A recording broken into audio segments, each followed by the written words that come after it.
Now we've fitted our AccuSpark electronic ignition, we're going to check the timing with our AccuSpark P8000 professional quality timing lamp with advanced control. But before we use that, we're just going to have to loosen off the distributor so we can make the necessary adjustments. Now we're just going to loosen off the pinch bolt like that, just so we can just move the distributor with a little bit of resistance. So that's about right there. Now, first thing we need to do is we need to connect the two crocodile clips.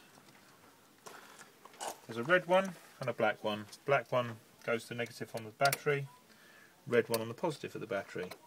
Now if the battery is not accessible, you can connect the red one to the fuse box and the black one to earth. The next thing is we connect our inductive pickup. Now it's got a picture of a spark plug on it with an arrow. Now it's important that this is connected to number 1 HT lead with the arrow pointing towards the spark plug, and on this car it's this HT lead here. So we're just going to connect that up. A bit tricky there. Right. Now we come to our timing lamp. Now this timing lamp has an advanced control feature. The advantage of this is that often when you're looking at timing marks, it's very hard to work out which are the timing marks that you want to look at. So all we need to look at is the top dead centre mark. And in fact this car only has a top dead centre mark.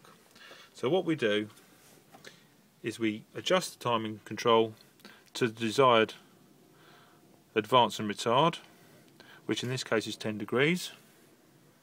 We're then going to point the lamp towards the only mark on this car, which is the top dead centre mark, and we're going to adjust the distributor until the white mark on the crankshaft pulley lines up with it, which we can't actually see at the moment.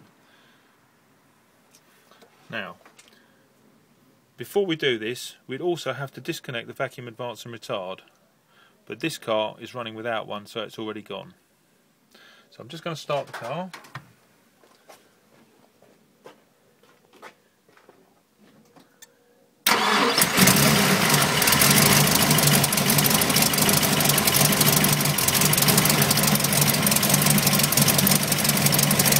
Now you should be able to see that the mark is just before the top dead centre mark. So I'm just going to rotate the distributor slightly to bring it round. So that's about right there. Now be able to clearly see that. Now if we look at the dial on the back of the timing lamp, you can see that as I rotate it, say I rotate it to 30, the timing mark has now moved. And as I move it back again, the timing mark goes back to the top dead centre mark. Just a little bit out there. So we only need the top dead centre mark. We don't need to use any of the other teeth. So now that we've adjusted it, I can now turn it off and clamp up the distributor.